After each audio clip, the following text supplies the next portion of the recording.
আসসালামু আলাইকুম। বাংলাদেশ বেতার রংপুর স্থানীয় খবরে আমন্ত্রণ জানাচ্ছি আমি পারভিন সুলতানা। রংপুর সিটি কর্পোরেশনের ৩টি ওয়ার্ড ও জেলার ৩টি উপজেলায় আজ সাশ্রয়ী মূল্যে টিসিবির পণ্য বিক্রি করা হচ্ছে।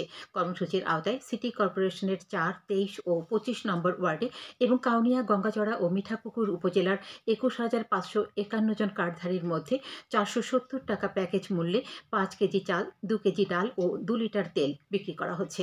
২১টি স্থায়ী পয়েন্টে ডিলাররা এসব পণ্য বিক্রি করছেন। চিনি আমদানি বন্ধ করে বৈদেশিক মুদ্রা সাশ্রয় সহ ৫ লাখ আখ চাষিকে উৎপাদনমুখী করতে বন্ধ থাকা ৬টি চিনিকল সচলের দাবি জানিয়ে রংপুরে সংবাদ সম্মেলন করেছে বন্ধ চিনিকল চালুকরণ টাস্ক ফোর্সের বেসরকারি সদস্যরা।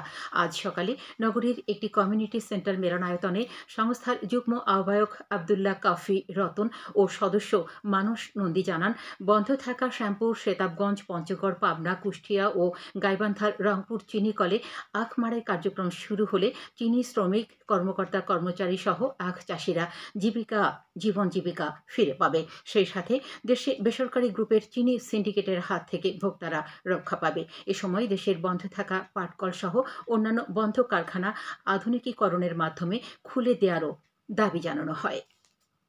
রংপুর বিভাগের উন্নয়ন, তরুণ উদ্যোক্তা সৃষ্টি এবং সার্কভুক্ত দেশগুলোর মধ্যে ব্যবসা বাণিজ্য বৃদ্ধির প্রত্যয় নিয়ে গতকাল Rangpur chamber of commerce and industry এর ৫১তম বার্ষিক সাধারণ সভা অনুষ্ঠিত হয়েছে। রংপুর চেম্বার ভবনের RCCI অডিটোরিয়ামে চেম্বার প্রেসিডেন্ট মোহাম্মদ আকবর আলী এতে সভাপতিত্ব করেন। সভায় বিগত বছরের বার্ষিক সাধারণ সভার কার্যবিবরণী এবং চেম্বার প্রেসিডেন্ট কর্তৃক বার্ষিক সাধারণ সভায় বার্ষিক প্রতিবেদন পেশ করা হয়।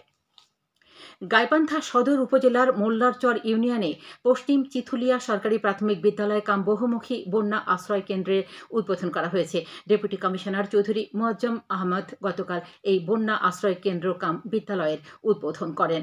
বন্যা আশ্রয় কেন্দ্রটিতে বন্যাকালীন প্রায় ২৫০ পরিবার আশ্রয় নিতে পারবে।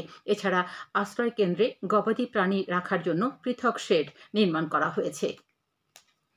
রংপুরে তিস্তা নদীর পানি শুকিয়ে যাওয়ায় ফসল আবাদের ধুম পড়েছে। নদীর বুকে শাকসবজি, মশলাজাতীয় ফসল সহ নানা ফসল আবাদ হওয়ায় সমৃদ্ধ হচ্ছে কৃষি অর্থনীতি। চরাঞ্চলে ফসলের আবাদ বৃদ্ধিতে কৃষকদের আধুনিক প্রযুক্তি পৌঁছে দেওয়া সহ পরামর্শ দিয়ে যাচ্ছে কৃষি বিভাগ। এ নিয়ে শুনুন আমাদের রংপুর জেলা সংবাদদাতা মেরিনা লাভলির একটি প্রতিবেদন। তিস্তা নদীর পানি শুকিয়ে যাওয়ায় রংপুরের গঙ্গাচড়া, পীরগাছা ও কাউনিয়া উপজেলায় জেগে উঠেছে চর। এসব চরে আলু, মিষ্টি কুমড়া, বাদাম, ভুট্টা, শাক সবজি সহ মশলা জাতীয় ফসল আবাদে কৃষকরা ব্যস্ত সময় পার করছেন। শুষ্ক মৌসুমের ৬ মাস চরাঞ্চলে উৎপাদিত ফসল বিক্রি করে সারা বছরের জীবিকা নির্বাহ করেন চরের কৃষক। তিস্তা নদীর পানি শুকিয়ে যা ৮০ শতক মাটিত ওষুন লাগাছি, বছর খানেক আগে চলবো ওইকে বেচা। ওষুন আবাদ করছি, পেঁয়াজ আবাদ করছি, আলু আবাদ করছি, ভুট্টে আবাদ করছি। এবার আলু শেষ হইলে আবার বাদাম আবাদ করব, ওই আমরা বাদাম আবাদ করি, আবাদ শেষ হয়ে যায়। নদীর পানি শুকানোর পরে আমরা রসুন, পেঁয়াজ, একটু আলু এইটুকুই করি।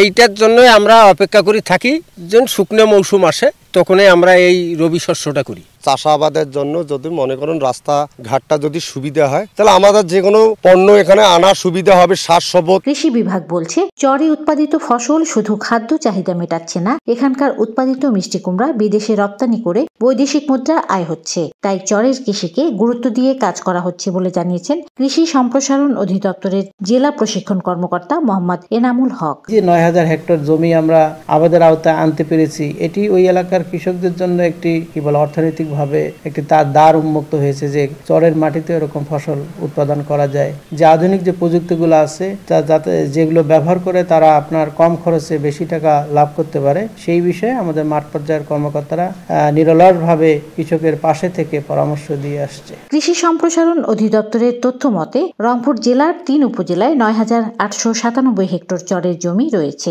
এর মধ্যে ৭,৯৬৮ হেক্টর জমিতে নানা ধরনের ফসল উৎপাদন হচ্ছে। মেরিনা লাভলি, বাংলাদেশ বেতার, রংপুর। চারণ সাংবাদিক মোনাজাত উদ্দিনের ২৯তম মৃত্যুবার্ষিকী উপলক্ষে আজ বাদ আসর রংপুর প্রেস ক্লাবের উদ্যোগে নগরীর শাহী মসজিদে মিলাদ ও দোয়া অনুষ্ঠানের আয়োজন করা হয়েছে। খেলার খবর, ক্রিকেট। খেলাধুলায় বাড়ে বল, মাদক ছেড়ে খেলতে চল, এই প্রতিপাদ্যকে সামনে রেখে মাদকমুক্ত যুব সমাজ গঠনের প্রত্যয়ে জয়পুরহাটের 5বিবিতে night short pitch cricket tournament 2024 season 2 এর উদ্বোধন করা হয়েছে।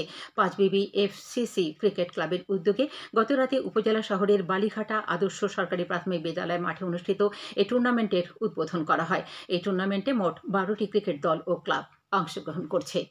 ফুটবল। জয়পুরহাটের 5বিবি মিনি স্টেডিয়ামে অনুষ্ঠানরত আরাফাত রহমান কোকো স্মৃতি শর্ট ফুটবল টুর্নামেন্টের ফাইনাল খেলা আজ বিকেলে অনুষ্ঠিত হবে। ফাইনাল খেলায় 5বিবি তরুণ সংঘ ফুটবল একাদশ ও জয়পুরহাট ফুটবল টিম পরস্পরের মোকাবেলা করবে। সবশেষে আবহাওয়া। আজ সন্ধ্যে 6টা পর্যন্ত পূর্বাভাসে বলা হয়েছে দেশের অভ্যন্তরীণ নদী বন্দরগুলোর জন্য কোনো সতর্কবাণী নেই এবং কোনো সংকেত দেখাতে হবে না। খবর শেষ হলো। আমাদের পরবর্তী স্থানীয় খবর প্রচারিত হবে সন্ধ্যে 7টায়।